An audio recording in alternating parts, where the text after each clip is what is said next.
वीरेंद्र कुमार वर्मा बिहान का पापा हूँ। इसका सिलेक्शन 2023-24 में अंबिकापुर सैनिक स्कूल के लिए हुआ है। इसका जो प्रोसेस था इस साल थोड़ा चेंज है सैनिक स्कूल का। पहले जो हम ईमेल एड्रेस दिए रहते थे उसमें सारा कुछ अंबिकापुर सैनिक स्कूल से आता था।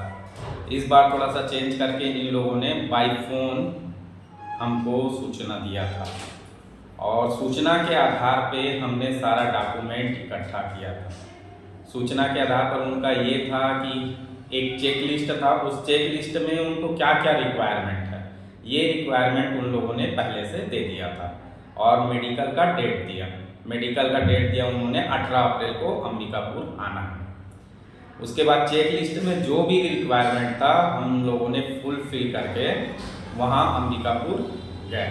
अंबिकापुर में जाने के बाद वहाँ मेडिकल टेस्ट हुआ 18 अप्रैल को। 18 अप्रैल को जो मेडिकल टेस्ट हुआ उसमें हम पेरेंट्स को ही सजग रहना है। बच्चे का इसमें कुछ भी नहीं रहता है। हम सजग रहेंगे तो मेडिकल जल्दी से और अच्छे से होता है। वहाँ के डॉक्टर केवल 2 बजे तक बैठते हैं।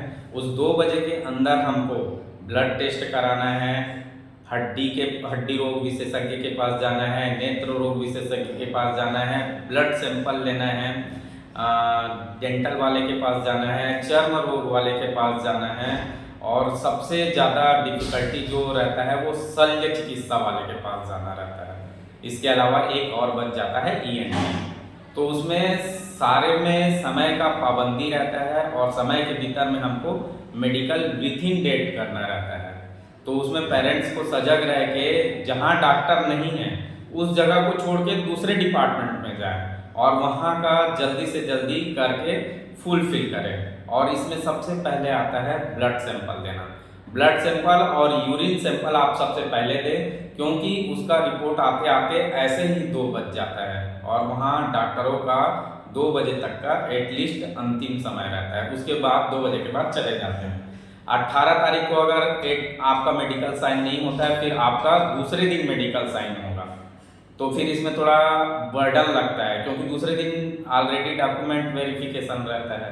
तो इस कारण हमको पेरेंट्स को ही सजग रहना है। जहाँ डॉक्टर नहीं है आप दूसरे डिपार्टमेंट में चले जाइए, वहाँ का करवाइए और ये सब होने के बाद आपका मेडिकल जितना भी आप करवाए रहते हैं वो सारा जमा हो जाता है। एक इसमें अभी नया रूल चेंज किए थे और सैनिक स्कूल वाले 16 पेज का दिए थे। उसमें से 5 पेज पेरेंट्स लोग को भरना था और उस 5 पेज में 1 पेज था वैक्सीनेशन का। इसलिए जितने भी बच्चे पढ़ रहे हैं उनके पेरेंट्स से मैं ये कहना चाहूँगा कि सभी अपने बच्चे का वैक्सीनेशन कार्ड जरूर रखें और उस वैक्सीनेशन कार्ड को संभाल के रखना है। उस वैक्सीनेशन कार्ड से ही आपको पूरा डिटेल भरना होगा। उस 5 पेज में से 1 पेज वो वैक्सीनेशन का रहता है।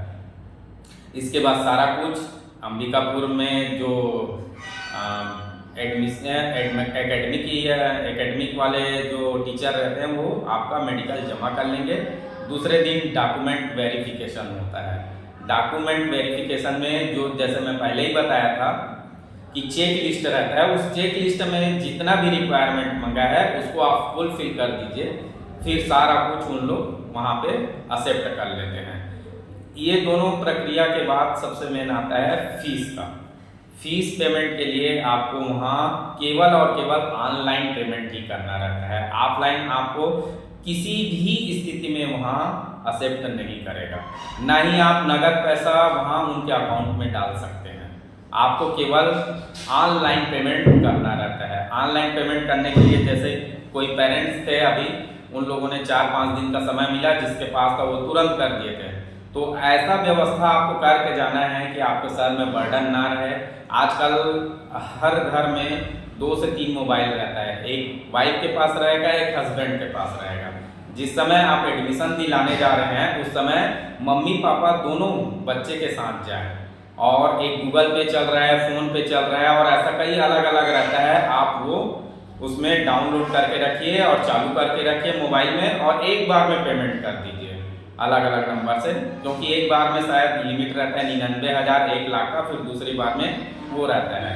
तो वहाँ का फीस था 1,71,000 474 रुपये डिफेंस वाले के लिए, जनरल के लिए, ओबीसी के लिए, और ST SC कैटेगरी के लिए था 1,69,474 रुपये।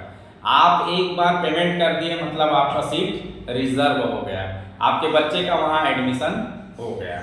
ये था सारा प्रोसेस।